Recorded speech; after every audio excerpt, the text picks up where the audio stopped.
Hola, bienvenido a Más que Arquitectura, la plataforma que pone sobre la mesa temas relacionados a nuestra ciudad, diseño, arte y arquitectura pensados en torno a la gente. Sé parte de cada charla junto a las y los especialistas más destacados del medio. Bienvenidos a Más que Arquitectura. En este 21 de septiembre, un servidor, el arquitecto Ángel Sánchez. Javier Alonso, un gusto estar contigo aquí en la cabina, man. ¿Cómo estás? Buenas tardes Ángel San, buenas tardes a todo el auditorio. Como cada miércoles estamos aquí saludando y con temas relevantes el día de hoy. Bueno, antes de pasar a presentar al invitado, queremos hacerles de su conocimiento que seguimos en nuestras redes sociales. Estamos en Instagram, Facebook, YouTube, ¿no? Así es. Ahí medio armándola con YouTube, pero vienen cosas muy padres y nada más esténse pendientes de lo que vamos compartiendo. Sintonizar a lo que sigue, ¿no? Y bien, les presentamos al invitado que tenemos el día de hoy, el doctor Eduardo Ballori, investigador del CINVESTAV, hidrobiólogo y biólogo marino. Bienvenido, Eduardo, un gusto estar aquí contigo. Gracias, Ángel, gracias, Javier, por la invitación, muy amables. Un saludo a ustedes y a sus radioescuchas. Gracias. Buenísimo. Pues hoy nos trae el tema de hoy. A veces hablamos de patrimonio construido, a veces pasamos qué pasa con toda esta parte visible que caminamos de la ciudad, lo que construimos, pero pocas veces hablamos de lo que está abajo y de los recursos tan valiosos que tenemos ahí que menospreciamos o dejamos pasar este valor de un recurso que pensamos que es para siempre, ¿no? Nos referimos al agua. Un poquito entender cuál es la situación del agua como recurso en nuestro territorio, Eduardo. Sí, bueno, mira, es un tema bastante complejo y hay varios mitos en relación al agua, ¿no? Como la gran cantidad de agua que tenemos en la región, que es cierto, pues, ¿no? Es el tercer acuífero más importante, o el 30% de la recarga a nivel nacional se realiza aquí. Pero esto tiene implicaciones serias, pues, cuando ya se busca la disponibilidad del agua para el uso. Por ejemplo, de lo que llueve en la entidad, aproximadamente, según los cálculos de Conagua, se recargan un poquito más de 24,000 millones de metros cúbicos. De los cada lluvia, perdón. No, en el año, digamos. Okay, ¿no? la En precipitación el año, toda la precipitación anual, hay una recarga aproximada de 24,000 millones de metros cúbicos, de los cuales se ha calculado 17,000 y un poquito más de millones de metros cúbicos como descarga natural comprometida. Esto es el agua para la salud de los ecosistemas y para la dilución de los contaminantes y las sales que hay presentes en el agua. Y te quedan 7,000 millones de metros cúbicos para el uso, ¿no? Los diferentes usos. Al 2020 había ya alrededor de 40 y tantos mil pozos concesionados que extraen o tienen autorización para extraer 4,900 millones de metros cúbicos de agua. Pues quedarían alrededor de 3,000 millones. Cuando lo vemos así, hay mucha agua, ¿no? Pero cuando vemos la distribución de la precipitación y la heterogeneidad de la roca calcárea, que no es homogénea, si bien es carbonato de calcio, pero dista mucho de ser homogénea. Sí. Entonces, si hacemos esa diferenciación, vamos a ver que hay zonas donde recarga más el agua y hay zonas donde prácticamente casi no llueve. El área de Progreso, la zona norponiente, las precipitaciones pueden llegar a 450 milímetros, mientras que en otras áreas puede llegar a 1,000, 1,100, 1,200. Entonces, cuando haces ya esa visión de unidades de planeación, estas zonas geohidrológicas, el anillo de cenotes, por ejemplo, claro, ¿no? Es una unidad que se puede hacer balances de materia y energía. La zona oriente, hacia Tizimín, Valladolid, y la zona del sur, de la Sierrita de Ticul, toda la zona Puco. Claro. Cuando hacemos el cálculo de recarga para estas zonas, entonces vemos que de pronto ya no se ajusta pues esta gran cantidad de agua, ¿no? Hay en los últimos reportes, bueno, en el programa hídrico regional se pudo observar que haciendo esta división por zonas, por ejemplo, en el anillo de cenotes, pues ya de la recarga y la descarga natural comprometida, se está utilizando parte de esta descarga natural comprometida. Es decir, toda la disponibilidad de agua dentro del anillo de cenotes está siendo utilizada, más una porción de las descargas naturales comprometidas. Esto tiene implicaciones en términos de menos agua que llega a la zona costera, salinización posible, etcétera, etcétera, daño a la biodiversidad, a los recursos pesqueros, a la dilución de contaminantes, etcétera. Y si a eso además le sumas las perspectivas de cambio climático, en donde se prevé una penetración de cuña marina y una elevación del nivel medio del mar, con temporadas más secas, incremento de temperatura, menos recarga, y el agua dulce flota sobre agua salada. Entonces, por cada 10 centímetros que disminuya el manto freático, la interfase salina sube 4 metros. Entonces, buena parte de los pozos que estén cercanos a la costa, o muchos de los pozos, pueden empezar a salinizarse. Claro. Y a disminuir la cantidad, pero también primordialmente la calidad del agua. O sea, a nivel peninsular, de estos 7,000 millones de metros cúbicos, 4,000 y tantos millones de metros cúbicos, el 70% es para la agricultura. Correcto. El 20% aproximadamente para el consumo humano, ¿no? El público urbano, como el Cono Sur, Tejapaya, aquí en Mérida. Y las otras proporciones pues ya son para agropecuario, y otros hortalizas, por ejemplo, acuacultura, industrial, ¿no? En estos usos. Entonces, más o menos es de la proporción, y todos avientan aguas residuales, ¿no? Claro, todos tiran al mismo lugar, todos, ¿no? Tiran de la misma cisterna, la estamos convirtiendo en una letrina, ¿no? Prácticamente. Así es. ¿Y qué hay en la cuestión urbana? O sea, en todas las vialidades y los pozos que se hacen para drenar, ¿no? Esto contamina en gran parte estos números que nos estás platicando. Sí, mira, hay más de 100,000 pozos, ¿no? Pozos pluviales. Sí. Como estrategia para desaguar la ciudad de haber sido impermeabilizada como la hemos impermeabilizado por el asfalto y por las banquetas y por todo esto y toda la infraestructura. Entonces, la manera de desaguar estas aguas pluviales pues es a través de los pozos. Hay diferentes tipos de pozos. Uh-huh. Hay pozos areneros, hay pozos colectores, hay pozos profundos, etcétera. Y están dispuestos de acuerdo a una norma municipal de tantos metros cuadrados, ponle un pozo. Sin embargo, el desarrollo urbano no ha tomado en cuenta la topografía general de la zona. Entonces tú puedes poner los pozos y vienen las primeras lluvias, se te encharca en otro lado donde no hay pozo. Así Entonces tienes que abrir otro pozo más. Entonces esa porosidad que se ha generado implica también que se lleva todo el arrastre que pueda tener en los pavimentos, heces fecales, metales pesados, polvos, desechos de industrias locales, industrias, plásticos, lo que tú quieras y mandes que pueda haber y en todos estos pozos también se ha visto en el 100% de un muestreo que se hizo en ellos por parte de la UADY, positivos a mosquitos. Entonces el Aedes aegypti y el hay enfermedades, pues ahí están presentes. Los huevecillos pueden tardar un año en eclosionar sin mayor problema. Entonces hay una permanencia importante. Entonces el uso de abate, el uso de insecticidas para controlar el dengue fundamentalmente, la zika y el chikungunya, ¿no? Que es un tema fundamental. Y la contaminación directa, y le jalamos al excusado 3 veces al día o más veces al día con singular entusiasmo, y entonces y el 70% de las viviendas son sumideros. Y luego queremos llenar las albercas de esa misma agua, ¿no?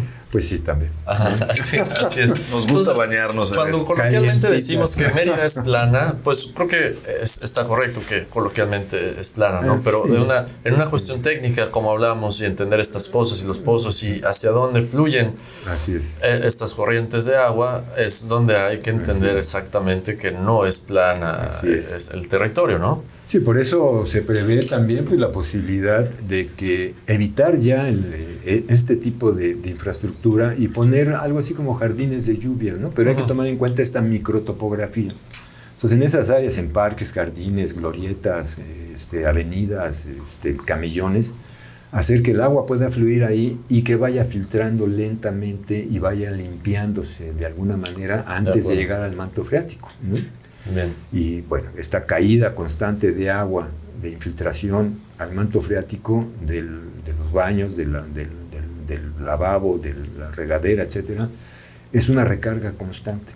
Y se ha mencionado que puede haber un domo ya prácticamente abajo de Mérida, y esto puede tener implicaciones importantes en una temporada muy seca de reversión de corrientes y Cuxtal empezar a sacar aguas residuales, pues, ¿no? En buena medida. Wow. Porque muchos de los contaminantes, tiraderos a cielo abierto, basureros, etcétera, hay contaminación que fluye hasta más de 40 metros a profundidad, ¿no? Claro. Plumas de todos los arsénico, lixiviados de van para abajo. metales, todo va para allá abajo, coliformes fecales, etcétera, y van con las corrientes, ¿no? Entonces se crean plumas y esto pues va afectando también a las familias que utilizan, en las comisarías, por ejemplo, que utilizan pozos para captar agua, pues hoy por hoy ya no pueden captarla. No pueden tomar. Sobre todo al norte, ¿no? De la ciudad. Totalmente, sí. Entonces el derecho humano al agua está comprometido en este sentido, ¿no? Sí, de acuerdo. Vamos a quedarnos con esa idea para que vayamos pensando cómo están involucrados estos consumos de agua y estos volúmenes de agua, y regresamos con Más que Arquitectura. Más que Arquitectura.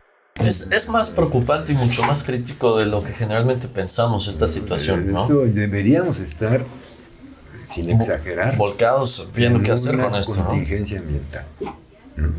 Y generar infraestructura para el tratamiento de agua y prever que la JAPAI suba ya a una junta metropolitana de perdida, ¿no? Porque aquí muy local, está la mitad de la población en la zona metropolitana, un poquito más de la mitad de la población. Entonces, hay proyectos de construcción de alcantarillado en la Francisco Montejo y la Juan Pablo II desde que Mauricio Vila estaba en el municipio. Uh-huh. Y es fecha pues, que ahí están guardados esos proyectos, ¿no? De alcantarillado. Entonces, pues es una lástima en realidad, ¿no? Que la poca inversión que hay, porque bueno, pues no alumbra, pues no relumbran esas cosas. Pero, claro. Pero es importantísimo está para por la debajo, salud, pues, ¿no? Sí. No se ve, genera problemas, molesta, hay que hacer hoy, pero ya la tecnología, estas zanjadoras entran. Lo puedes hacer. Abren, pues ya puedes hacerlo. La conexión con las casas, ese es uno de los puntos críticos, pues, ¿no? Pero es fundamental, porque tenemos un problema bastante serio. Y niños, por ejemplo, que se han hecho exámenes de orina y de sangre, tienen arsénico, tienen mercurio, tienen metales pesados en su cuerpo, pues, ¿no? Y mujeres claro. con pesticidas. Como si habláramos de la Edad Media, ¿no? Una cosa así. Tienen pesticidas y herbicidas en la leche materna, entonces en la poca coordinación que hay entre salud, por ejemplo, con Zagarpa, uh-huh. Donde Zagarpa está promoviendo el uso, y bueno, y el desarrollo rural fortalecen el uso de agroquímicos. Está terrible eso. Y salud favorece el uso de lactancia, entonces, y la leche está llena de agroquímicos, por eso los niños con linfomas, con leucemias, con una serie de enfermedades terribles. De hecho, hay muchos agroquímicos que yo he estado medio investigando que no están autorizados en muchos países. Que ya están prohibidos. Están prohibidos desde hace más de 5 años. Y aquí los sigues comprando. Y aquí sigue. Hay estudios de la UADY que han demostrado la presencia de DDT. Y además, un agroquímico, las de alto espectro, tienen un proceso, o sea, inclusive tiene un proceso de dilución, de aplicación, de lavado del envase, de retorno del envase a botaderos especializados. ¿Y tú crees que te lo tiras al suelo, no? Pues, y finalmente, cerraron el centro de acopio que había para los agroquímicos, ¿no? Los envases. Exacto. Antes pasaban y te preguntaban, ¿no? A tu rancho. Sí. Ahora ya se cerró. Y el programa hidrorregional plantea comenzar un poco esta cuestión. Pues trabajar en este sentido, pues lo del diagnóstico comunitario o de la gente que se consultó, pues plantas de tratamiento, etcétera, pero también se requieren procesos que fortalezcan la gobernanza, ¿no? Uh-huh. De la participación ciudadana en el proceso de toma de decisiones, por ejemplo, estos balances de agua, pues tiene que hacerse ya a estos niveles, ya no puede seguir con ese gran balance de agua a nivel peninsular. Pensar que hay tanto, y pensar que todo eso está disponible para un consumo. Ahora, de toda esa agua, buena parte tiene azufre, o sea, no se puede captar, ¿no? Uh-huh. En el sur. Otra parte, pues está contaminado con las sales sódico-cloruradas en la costa, entonces te queda un pedacito de agua uh-huh. carbonatada para consumir bien. Ahora, hay alternativas, como vemos, sobre todo en el norte de México, que traen el problema del agua, en donde tienen estos recipientes que ellos hacen en sus ranchos para captar el agua de lluvia. Eso es una buena alternativa. Desalinizadoras, por ejemplo, ¿no? También.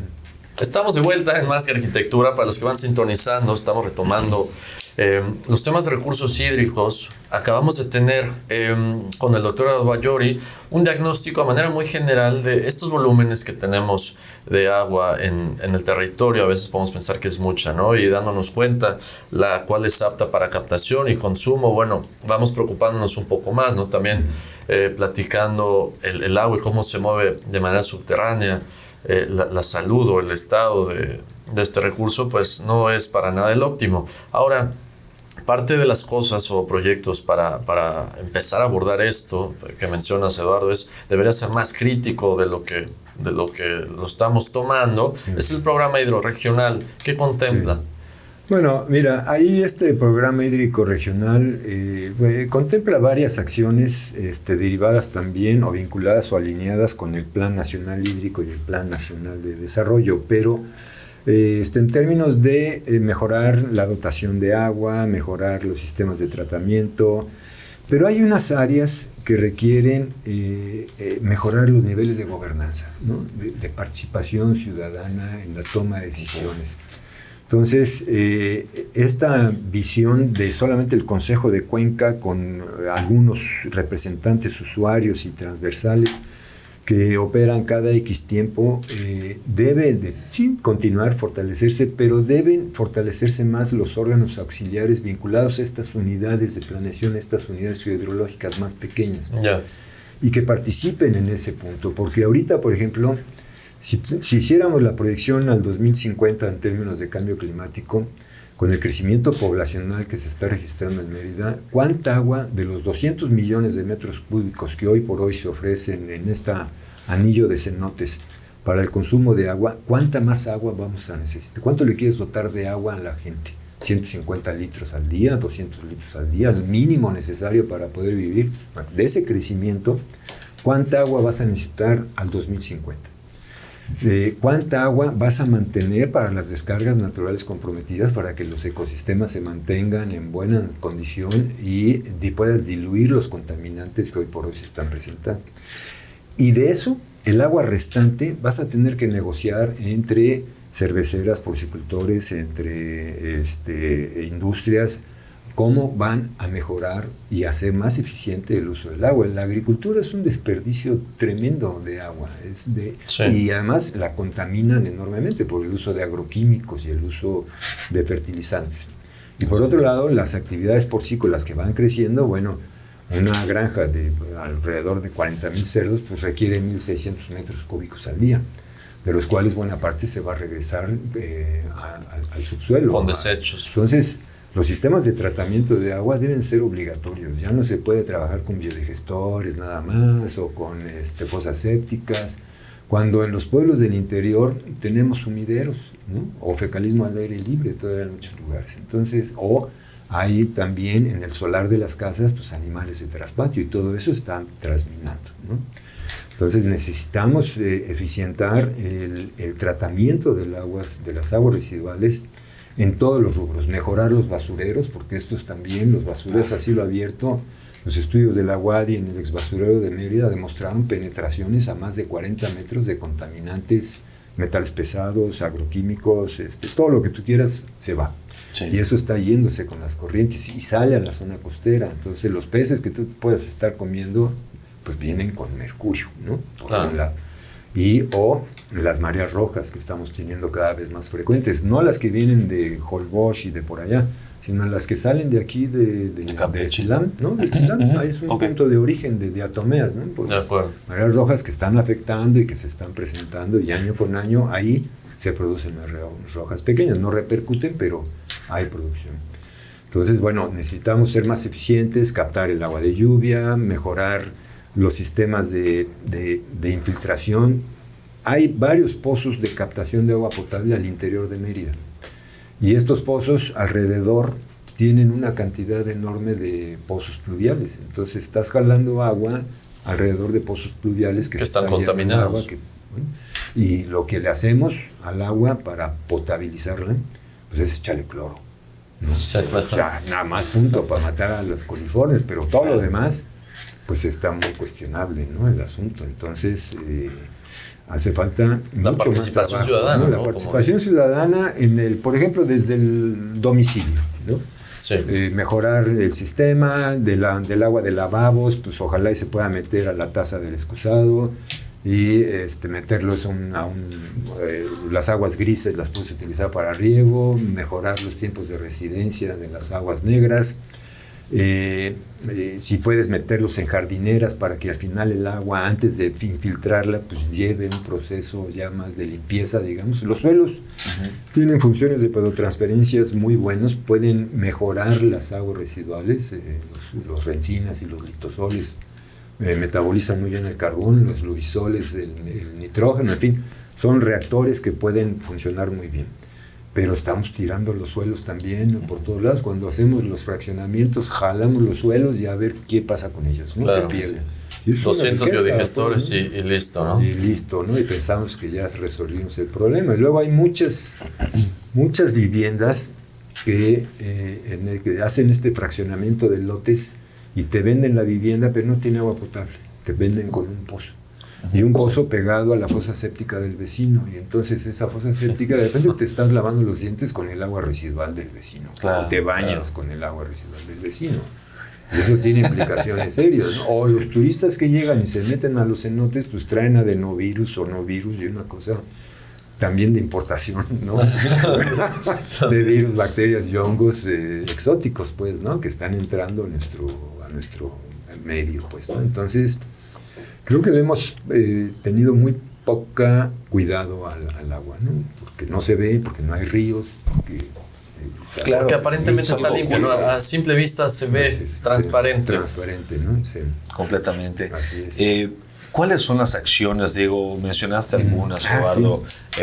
Sí. Las acciones que pudiera hacer la gente dentro de su motivo. Lo que pasa es que en el caso del desarrollo inmobiliario, yo he observado que, por ejemplo, cuando te quieres poner demasiado proactivo en el tratamiento del agua, simplemente te sales de la norma, ¿no? Te sales de las normas o las autorizaciones. Entonces, lejos de hacer algo bueno, simplemente te pones en un reflector en donde te van a revisar y si no cumples con la norma estás fuera y no te van a dar tus permisos y te van a atorar el proyecto, ¿no? Sí. Y bueno, eso es a nivel desarrollo y me imagino que también habrá sus limitantes de cada persona, de cada vivienda, en donde pues posiblemente los recursos se utilizan para otras cosas y no precisamente para invertir en tecnología que pueda ser hasta cierto punto sostenible, ¿no? A nivel de agua. ¿Cuáles son las alternativas que tenemos como sociedad? Ya platicamos un poquito acerca de la vivienda, ¿no? De lo que se puede hacer con el reciclamiento y el reuso y el tratamiento en jardineras para poder mejorar y al final regar el pasto. Correcto. Final, ¿no? Para permitir que se infiltre.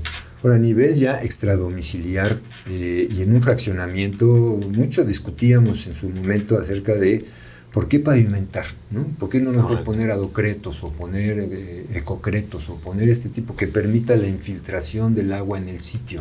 Claro. O aprovechar estos microtopografías y poder mandar el agua a jardines de lluvias vinculados a los parques, por ejemplo, vincular los parques con esas áreas para que el agua se vaya para allá y pueda infiltrarse lentamente y limpie antes de llegar al manto freático, se vaya limpiando, ¿no? Correcto. Reactivar los aljibes, por ejemplo, ¿no? El agua de lluvia, yo creo que todavía se puede seguir utilizando. No creo que esté muy contaminada la atmósfera todavía para impedir, como en la Ciudad de México. Tanto como el suelo, definitivamente no. No, entonces yo creo que por ahí se puede mejorar. Meter plantas de tratamiento, pero hay plantas de tratamiento que pueden ser, en Campeche han puesto algunas, que son humedales artificiales.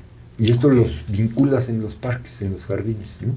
Entonces puedes tener un jardín que ni siquiera va a oler, ¿no? Porque es subterráneo, pues, aunque estés viendo el humedal ahí, y el único trabajo es una jardinería, ¿no? Y dejas que la naturaleza trabaje. Ese es uno de los puntos. Cómo impulsar que la naturaleza pueda trabajar para que pueda captar. Entonces, poder captar en las casas los techos, estos aljibes para poder utilizar y evitar el consumo excesivo del agua subterránea, que además es muy dura, ¿no? Y cada vez va a estar con condiciones mucho más difíciles, ¿no? Por la acidificación le metemos cloro, ácido muriático, vamos disolviendo la roca, se va incrementando la dureza del agua, más difícil cada vez para Entonces necesitas meter desincrustantes y una serie de químicos para... Suavizadores, todo eso. Y cuando hablamos de suavizadores para consumo, el agua suavizada finalmente ya no es tan suave, ¿no? También pasa un proceso medianamente suavizador, digamos. Sí.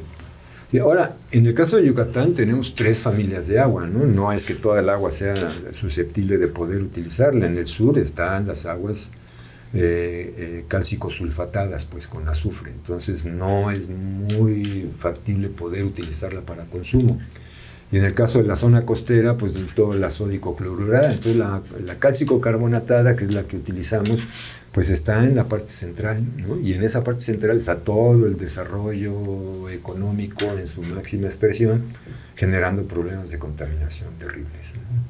Entonces, al grado de que mujeres, por ejemplo, con cáncer cervicuterino tienen un cóctel de pesticidas en la sangre.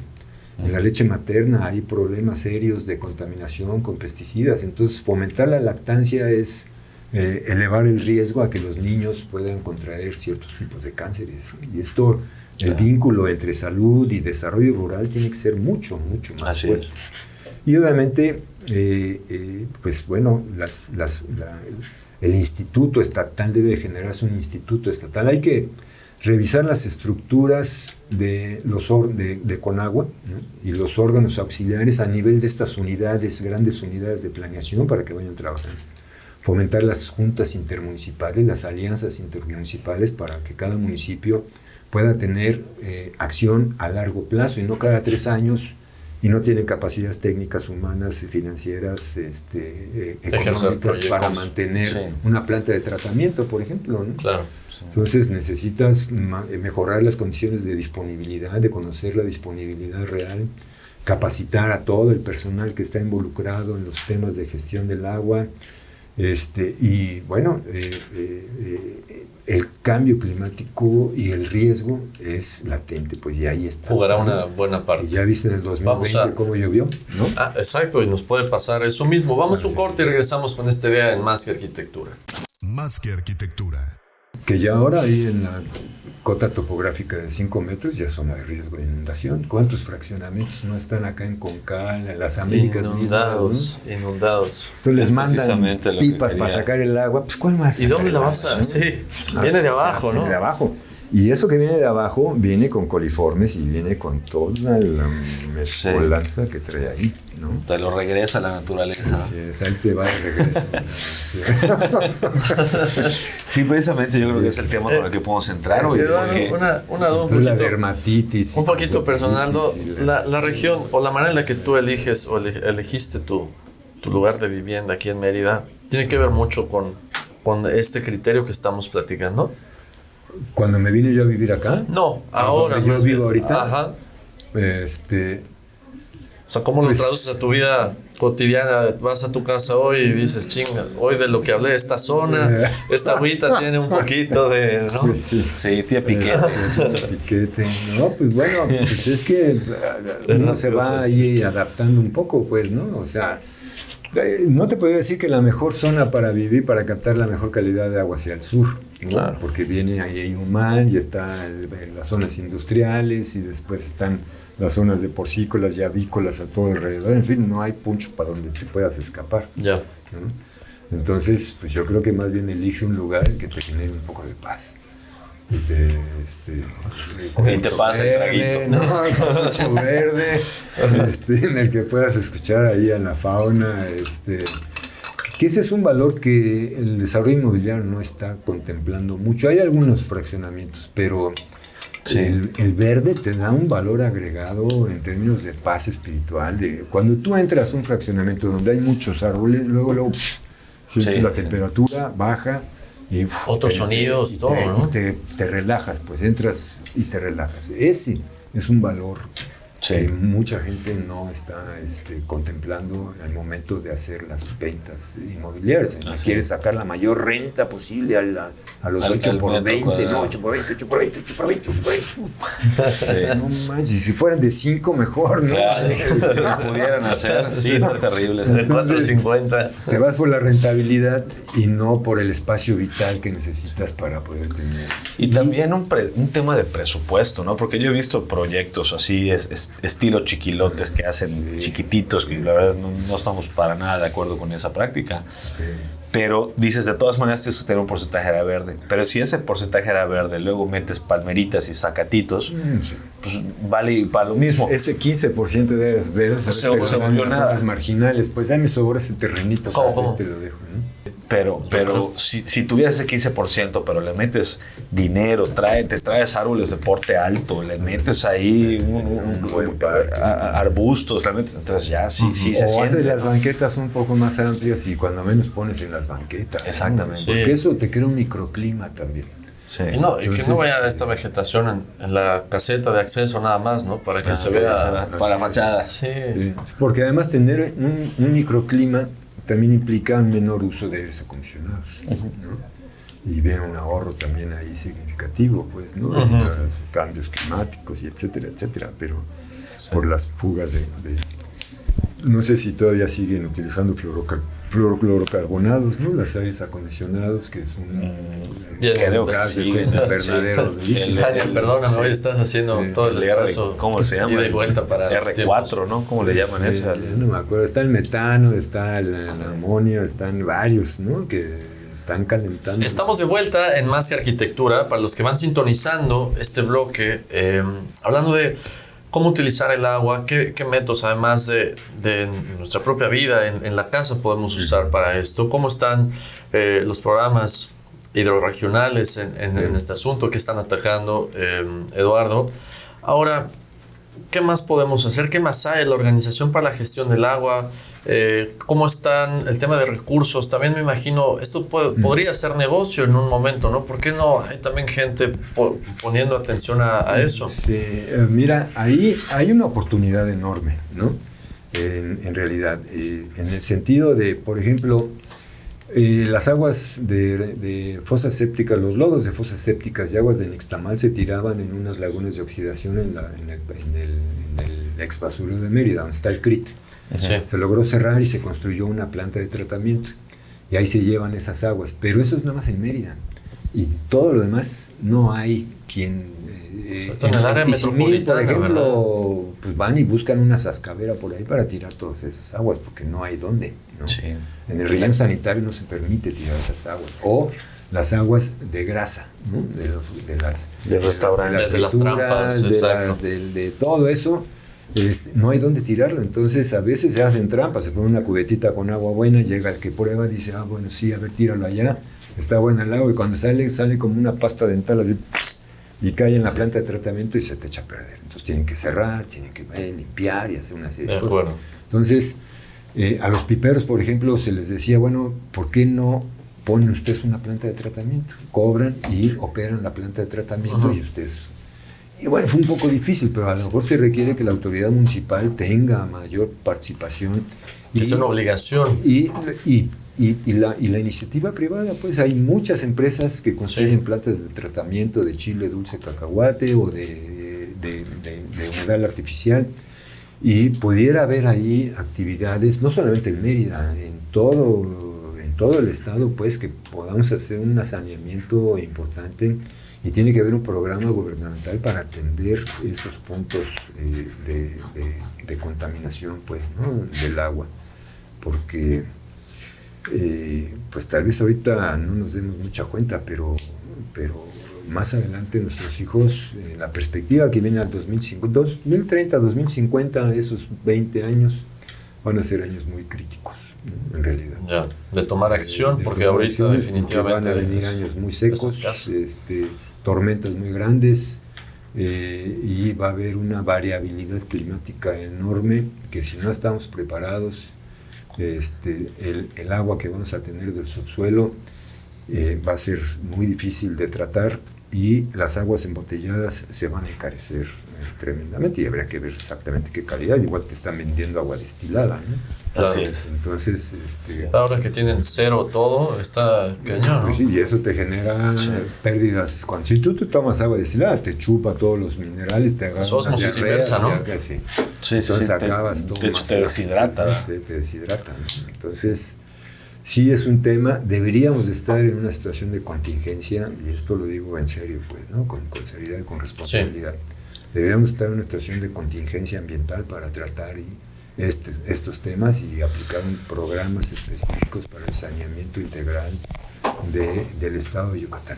No podemos seguir así más tiempo porque los niños con mercurio, con metales pesados, las mujeres, y los problemas testiculares también, deformaciones, abortos, partos prematuros. No es una cuestión sencilla, pues, ¿no? Es lo que está pasando y no se relaciona directamente, ¿no? Exactamente. Yo creo que la gente lo sufre, pero no sabe cuál puede ser uno de los del por qué sucedió, ¿no? Claro. No lo vincula y hay que tenerlo en cuenta.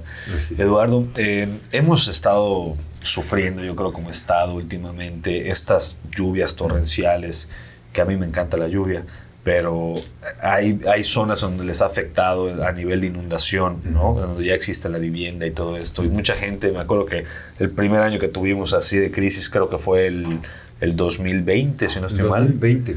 Sí. Y se trataban de explicar, ¿no? ¿Por qué sucedía esto? No sé si nos puedas dar una orientación desde el punto de vista. Con los huracanes, por el Isidoro y el Gilberto, el manto freático subió de 1,5 metros aquí, subió a 3 metros y cachito, ¿no? Sobre el nivel medio del mar. Entonces, bueno, eso pues, no tenía implicaciones serias, pues, ¿no? Más que en la zona costera, en algunos lugares, como en Ixil, los pozos de Ixil funcionaban como manantiales, ¿no? Pero estas lluvias del 2020, y este es un aviso importante, entre huracanes y tormentas que se presentaron, el nivel de agua subió 5.20 metros. Entonces, es una diferencia enorme, pues, ¿no? Es la primera vez que se tiene un registro de esta magnitud, ¿no? De que se tienen registros, pues, ¿no? Que son ya de muchos años atrás. Entonces, esto tiene implicaciones serias porque toda la cota topográfica por abajo de 5 metros, hoy por hoy debemos de pintarla en amarillo, ¿no? Todos los desarrollos inmobiliarios que se vayan a realizar por debajo de la cota de 5 metros van a estar en situación de riesgo por inundaciones. Y inundaciones no por lluvia, sino por afloramientos del manto freático. Y no lo vas a poder, por más que le metas pipas, no lo vas a poder bajar hasta que vaya saliendo por la zona costera a través de los manantiales, va saliendo por esta cota de 5 metros, ¿cómo identificarla? ¿Cómo? O sea, digo, hay un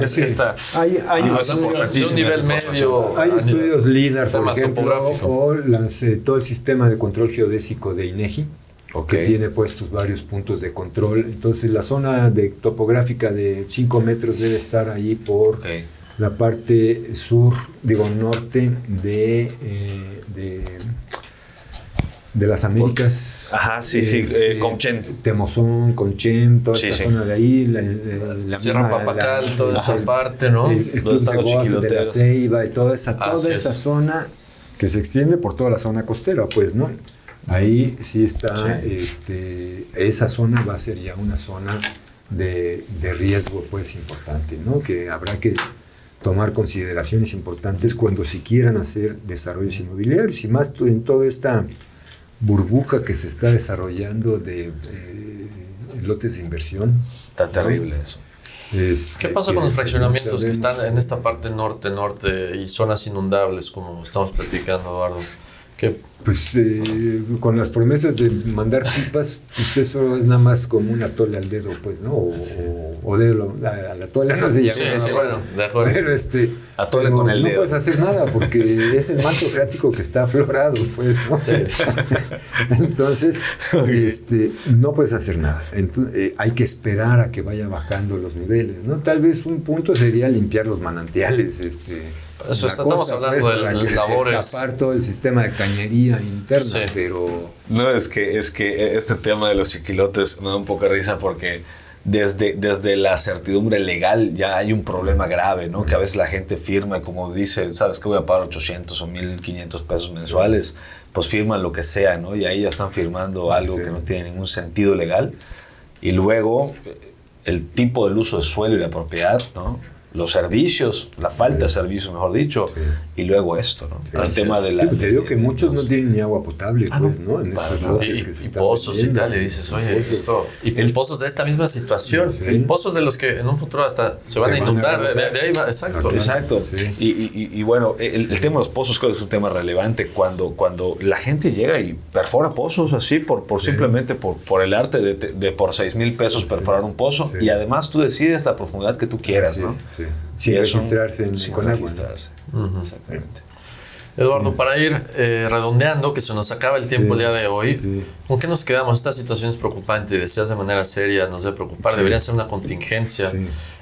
sobre la cual estemos involucrados, sociedad, iniciativa privada y desde luego la Sí. parte de gobierno. ¿Qué podemos hacer hoy?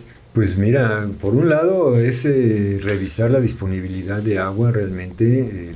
Tal vez hay un comité técnico de aguas subterráneas en el anillo de cenotes, que es hoy por hoy una de las áreas críticas. Lo mismo el sur, por toda la captación de agua para Claro, riego. y que va zonas hacia críticas. la costa, sí. Y empezar a discutir ahí el derecho humano al agua al 2050, asegurarlo, las descargas naturales comprometidas y el agua restante hay que negociarla entre los diferentes usuarios, pues, ¿no? Y cómo hacer más eficientizar el riego, hacer mucho más eficiente el reuso del agua en las industrias, en todos lados, De acuerdo. en las viviendas, cómo empezar a establecer normas específicas para el reuso del agua en las viviendas, por ejemplo, ¿no? Sí.